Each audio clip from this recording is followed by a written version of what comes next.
Hi, I'm Leslie Dewan. I'm a nuclear engineer by training with a PhD in nuclear from MIT. I was previously CEO of the nuclear reactor design company Transatomic Power, where we were working on making smaller, safer nuclear reactors that leave behind less nuclear waste than existing designs. I'm currently still in the nuclear field, but approaching it from a slightly different direction. I just started up a new nuclear company called RadiatNano, where we're making compact radiation detectors for environmental monitoring and preventing the proliferation of nuclear materials. Well, that's very nice to meet you, and I'll introduce myself. I am Myrto Tripathi. I'm French. I have a double degree in business management and engineering, and I did the first part of my career, the first 10 years, in Areva, which used to be the very major nuclear company in France. And at the later part of my career, I was in charge of promoting and selling the French nuclear reactor third generation EPR. And then I came to the realization that climate change was very important and that we had to also enter into the policy field in addition to the technical one. And I decided to start working within the COPs already at the time of the Paris Agreement. And I did that for 3 years. And after those 3 years, I realized that nuclear was almost not present at all within the COPs. It was not addressed, and that civil society actually had a very important role to play in the fact that nuclear energy was not recognized as it should have in the energy transition. And so I decided to play the NGO game, and in 2018 I created the Voices of Nuclear, which is a 100% volunteers NGO, lots of young people, lots of people also that have never had a contact with the industry, and that all want to have nuclear energy be better understood, but mostly be better recognized in policies and also by industries and companies in its role for the energy transition and in fighting climate change. And I've been the head and founder of the Voices of Nuclear for the past 3 years. And I'm very happy to say that finally we're starting to see things moving ahead in a positive way. It's wonderful to meet you and great hearing more about your background. I'm really excited for this conversation we're going to have. Me too. Sounds really happy. Yeah, so I'm really happy to meet you today, and it's really interesting for me to get a chance to ask you a couple of questions, especially after that past week I've spent here in Glasgow at the COP26. And I was wondering if you could tell us a little bit about the perspectives of nuclear energy and how nuclear energy could, in your view, contribute to that fight against climate change for a more sustainable economy, not only in developed countries, of course, but on the rest of the planet, and how you would position yourself, nuclear energy, as compared to what I have seen for this past week over and over and over, which is a lot of talk about wind and solar, which are certainly part of the solution, but maybe not all of it. Oh, thank you for the question. So first off, I strongly believe that we need a portfolio approach to clean power generation. We need to have nuclear alongside solar and wind and hydro and geothermal especially. But in addition to that, I think nuclear brings some really important pieces to the table that other forms of energy generation simply don't have. To be more specific, nuclear is very good at providing baseload energy generation. Nuclear is an always-on source of power that I believe makes it couple very nicely with intermittent sources like solar and wind in particular. Right, and so what kind of perspective do you see in the future? Because, for example, what was interesting in my role as an advocate for nuclear power is that people send back at me always the perception, the image of a technology that would be from the past and that will be kind of frozen in its current state. What would you answer those people? What are the perspectives to come? How is it not only capable of maybe answering part of the problem today, but also in the 50, 100, 1,000 years to come, because we talk about 2050 as some sort of a deadline to reach carbon neutrality, but certainly humanity is going to live well beyond that date. So how can nuclear support us up to the end of time, if I may? Absolutely. So what I think is important to emphasize here is the different types of nuclear power plants that have been developed already and the ones that are going to be developed in the future. So, as you know, the majority of the 400-odd operating nuclear power plants today are all conventional light water reactors. And those work well. And, you know, in France in particular, France has exceptionally low carbon emissions because so much of your power comes from nuclear, from these conventional plants.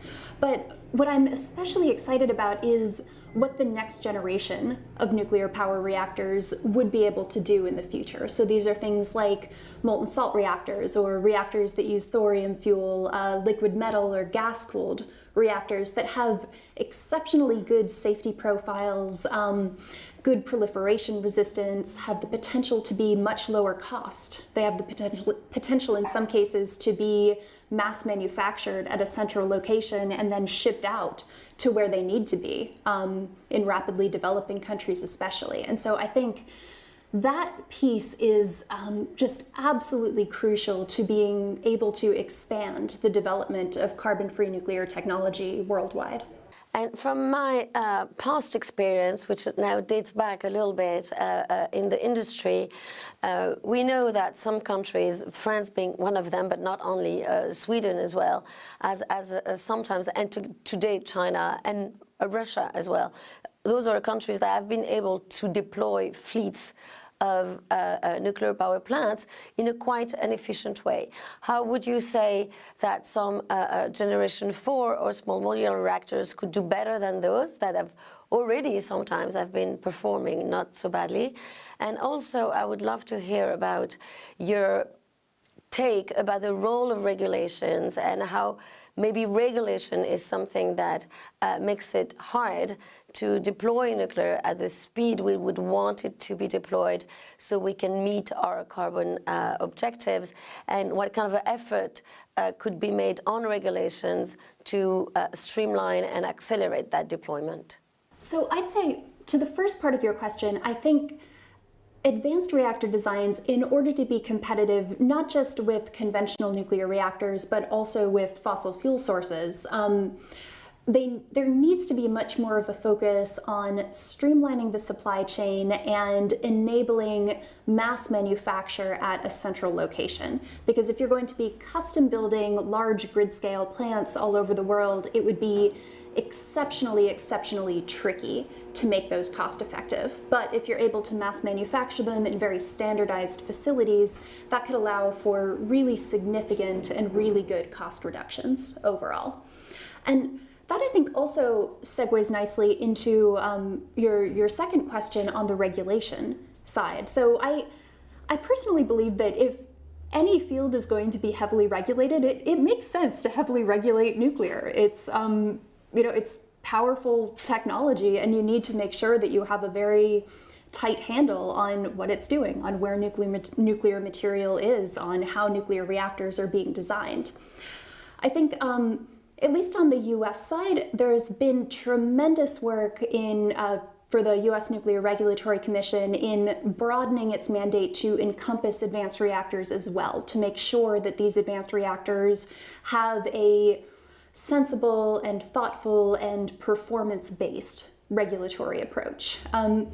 And I think also in practice, it'll be a lot easier to implement a lot of the regulatory checks in place if you're mass manufacturing reactors at a central location. I think that'll be much easier to build and test them all at one site and then ship them out outside of the US, or outside of the country where they're manufactured, rather. So I know that France is, of course, the leader in light water reactor design, and especially light water reactor construction, showing the country's ability to build a very large number of those plants, at a very fast schedule. And I wanted to know, perhaps from a government perspective within France or a private industrial developer, what is the appetite for next generation reactors or advanced reactors within France, in your opinion? That's a very difficult question, not because the answer is not is difficult in itself, just because it pains me a lot to tell you what the status of matters are today. So you're very right. Nuclear is a very important part of French well-being today and French history as a developing country, and. At the peak of the construction of the current French fleet, which is 56 reactors that represent 75% of the installed capacity of the electricity mix in France, France had been building 45 of them in less than 10 years. Some years there's been 7 put online in the same year at the same time. So there has been that capacity back in the days. Some next generation reactors had been already at industrial scale. It was Super Phoenix and Phoenix, who were some of the original ones who are very competitive with the next generation of today, if we look at them, except that they've been closed for political reasons. And what we're seeing today, unfortunately, and that really is at the level of the European Union entirely, is some kind of a drawback towards nuclear. The policymakers are not only not encouraging nuclear, as we could see in other countries where it's happening, in Russia, in China, in the US. Today, nuclear is very much encouraged. In the European Union, it's not the case, and it's even worse because they prevent nuclear from developing. So the talk is mostly to try to maintain current capacities running, to avoid premature shutdown.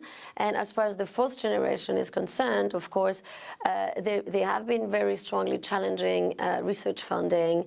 Of course, it's difficult because when you shut down current running plants, then where do you find the academics and the human resources motivated enough to project themselves in the future to an industry that is not even allowed to operate its own plants?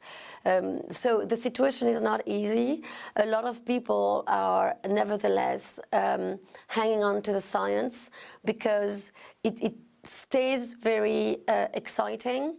Also because the ITER project, the fusion project, kind of shows some, though distant light, but at least some light, and that maintains a lot of enthusiasm and excitement, and hopefully a lot of research is still keeping that in focus, and in the meantime would benefit to the next generation reactors, generation 4, which are the high temperature ones, the molten salt reactors, plenty declination of the small modular one, the fast breeders, and all of that. So I would say the knowledge is still there. There's still a lot of appetite in the research and science community, but right now it is not being helped at all. Neither financially, neither by the policy ecosystem and framework. And I'm certainly part of the people that is working really hard to make this change. Thank you so much for that description and that overview.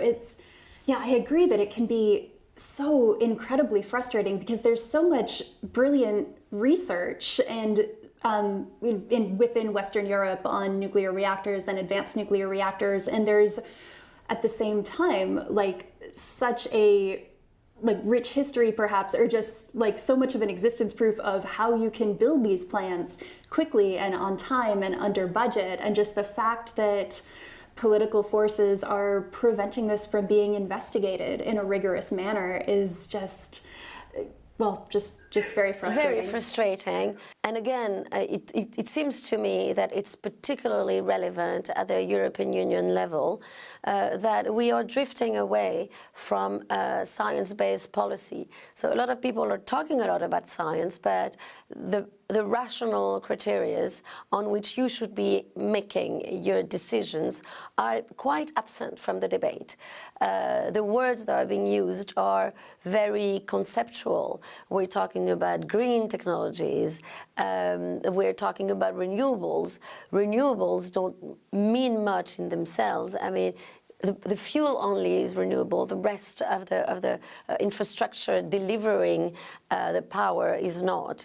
And within that renewable category, you have so many different energies. You have hydro that's dispatchable, low carbon, like nuclear is, but that's bound to geographical locations.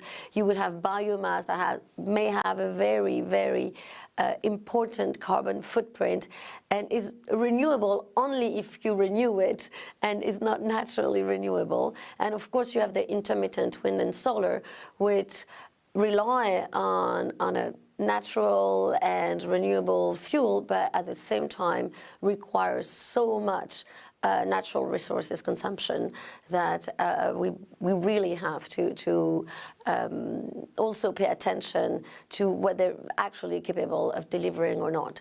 And part of what I'm trying to do is to convince policymakers, for example, to use simple indicators like how many euros, dollars, rubles you spend for each grams of CO2 avoided.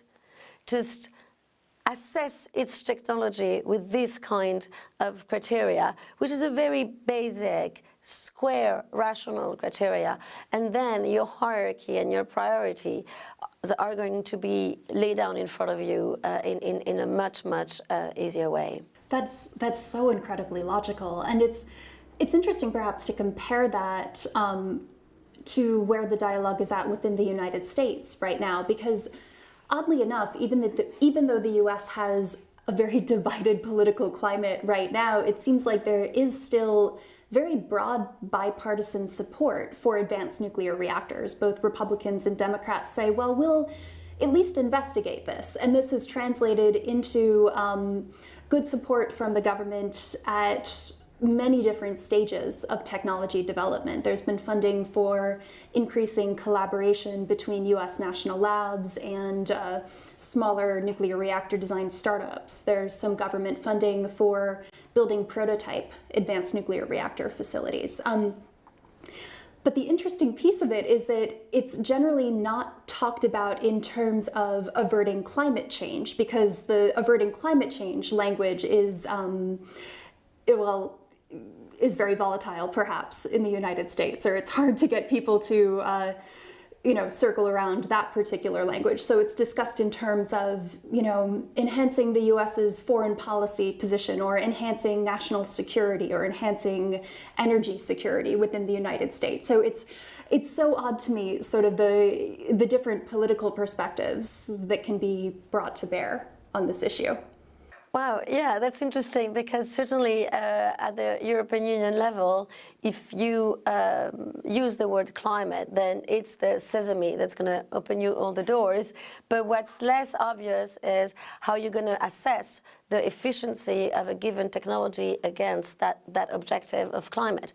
And I relate to what you're saying very well, because sometimes, for example, and that's also the beauty of nuclear, which at the end answers positively to a lot of different objectives, that each one can find the objective that's more important to them, be it climate, be it preservation of the environment and the ecosystems, or being energy independence, or price of electricity for the people, climate justice, and all those things. Nuclear is capable of providing a good answer to that. And sometimes I try to make the argument, and it works maybe with more rational next to companies and business, which is the natural resources consumption argument. This one works well. Companies start to understand that relying on a form of energy or a technology, because that would work for any technology, that relies on natural resources that don't have 1,000 different usages and competitive usages that may put a lot of pressure and strain on their market price is an advantage. If the price of uranium does times to 100, that it's going to be a couple cents on the final price of power. So it's not strategic because it's a very small portion of the final price, and also because there's nothing else you can do with uranium than electricity. Whether if you take any other natural resource, then you know these ones can explode because some other new sector, digital, a new technology will suddenly arrive that will require a lot of it. And that's an aspect of the role of the natural resources, but I think it's an aspect that talks well to what uranium may bring in the business conversation, in the rational conversation, then policymakers can take for themselves. Right. So, as the chair and founder of the Voices of Nuclear, you have vast experience in mobilizing science and business for the preservation of the environment and against climate change. So one of the first things I'd like to ask you is, what steps would make achieving decarbonization possible in the near future?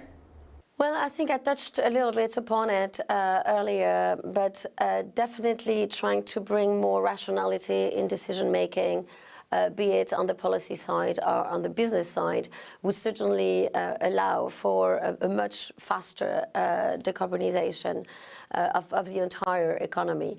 Afterwards, there's also things that may appear small, but are really not that much, is, for example, convincing people to accept the fact that a technology that already exists and that's already at hand and deployed may be the solution for the future, and maybe a solution of the future, and that we don't have to resort to innovation as a given or an obligatory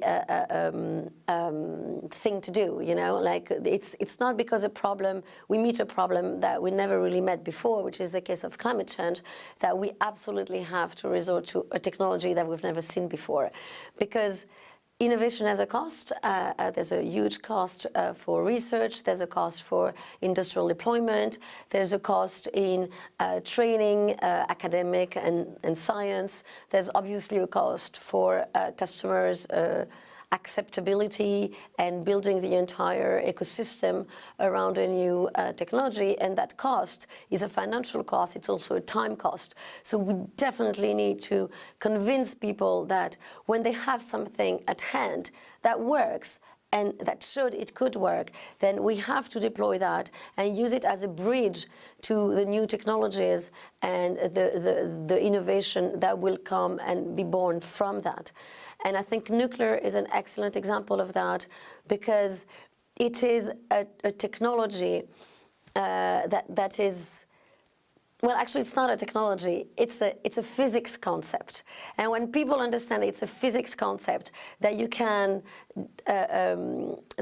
you can take, that I can take many forms, then you understand you're just at the beginning of that story. And that story is super exciting. And when I see people like you, I'm like, wow, you know, I'm trying to maintain that solid base on which you can build and make sure that the next 5-10 years that you need, I can make it happen, and that you can take over and you can deploy for the rest of the solutions that derive from that same physics concept.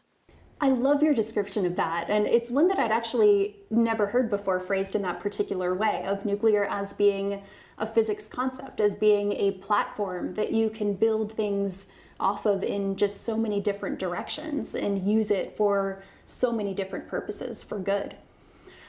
One final question that I'd love to ask you. So you talked previously about the role of business leaders in developing nuclear technology, and more specifically about the different types of cases you could make to business leaders in playing a role in the development of nuclear technology. So perhaps thinking a bit more broadly than that, I know that one of the exceptionally tricky things when it comes to deploying new nuclear technology is that there are many, many different stakeholders. So there's state and local government, national government, regulatory agencies, both in the country where the reactor is designed and the countries where they'll be deployed. There's the scientists and technologists who are developing the reactor technology. They're the vendors who are selling them. And I guess this is an exceptionally broad question, but what are your thoughts on the best ways to align all of these stakeholders here and make sure that everyone is working in the same direction and not working at cross purposes here? Oh, that's a great question. Thank you for that one. I apologize for giving you such a... No, it is a very important one. First, I think that once we have managed to convey to all those stakeholders, and in particularly the final customer, which is the people, what the value of nuclear can be towards all those objectives that are dear to their heart, which are climate change, which are the environment, which are the well-being of their standards of living, which is the energy independence of their country, and then a certain pacification of relations between countries and stuff like that. When people will realize what contribution that technology can bring to their lives, then there will be a natural alignment. Also because if someone is really excited about climate and someone else about energy independence, well, they will each find the argument that's important to them to collaborate on that same platform. So, and though I understand where you come from and that in the US the topic may be a little harder to come across, there's an increasingly admitted sense of urgency regarding climate change and also the extinction of species. And I think this really overarching topic that will eventually erase by its weight and its might and how much of a risk it poses to the entirety of humanity will kind of put aside all the other all the other arguments that would make that those different stakeholders will not find a point of common agreement, because people will push that on them, and they are people themselves at the end. So that may be very naive and a little bit idealistic, but I'm pretty much convinced, because I see that trend growing and strengthening with time, because I've been working on the topic for the past 10, 15 years, that people are realizing more and more and are ready to more sacrifices and concessions, and working together, we know, is an important one. And I'm sorry to make that answer really long, because I think your question is really important and interesting. The multiplicity of stakeholders around nuclear, to me, is a big strength. It's an asset. When people talk to me about nuclear and their fears and their concerns, I give them that answer, and I'm like, look at how those multiple stakeholders are an advantage. Because you need to involve everyone. You cannot just build a nuclear power plant on your own, on your side, and then run away with it. You know, a nuclear power plant is integrated in the community, in the country where it has been born. It cannot be removed. It produces power for people around it. It is the result of the work of that collaboration. One thing I often say, at least, is that nuclear power is resource intensive in only one kind of resource: people, experience, scientific knowledge,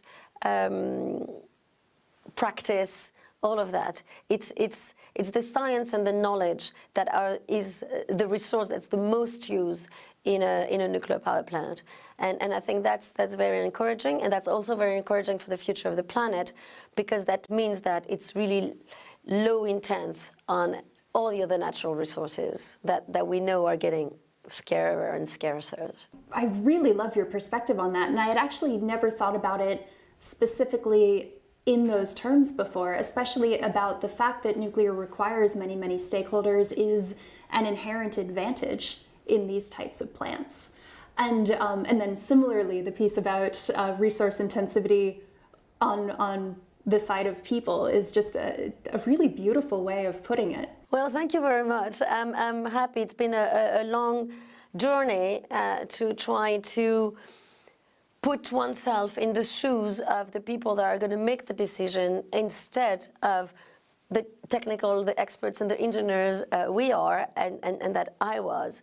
And I think one thing I'm really happy of is that I see more and more people like you being the real experts at the core of making it and making it happen for the future as well, starting to engage as well with their final decision maker, which are the public.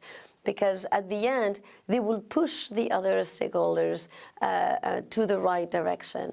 And I'm really excited and happy when I see people like you just going at it, you know. I'm like, yeah, cool, you know, I'm happy that finally people are going to get to see who's behind that technology. And again, it's people, and it's great people, and thank you very much for all you do. When you put yourself from the perspective of the people, you realize that when you don't know that nuclear energy is an energy we should and we can rely on very importantly, then what are the options left? What we see is that we have, unfortunately, in the youth in particular, a lot of collapsologists, and that's the translation of despair. There's no solution, you know, so what do we do if there's no solution? And then on the other side, you have people that don't want to despair, but then find refuge in the dream, maybe, you know, the dream of those 100% renewable story that some countries, like Germany, for example, have been trying very forcefully to develop and to apply, but without results as of today, 20 years later, more than 500 billion euros later, which are amazing numbers. I mean, they're so huge, we can't really wrap our heads around them. And so either the dream that cannot materialize, which is the 100% renewable, or the despair, which is the collapsology, and then in the middle, then there is people like us who are really excited and enthusiasm because we know there is a solution towards which we should go, and that solution can embark the other ones, hydropower, wind, solar, and all the future ones to come as a complement to a low-carbon mix that stands a chance to succeed. I completely agree.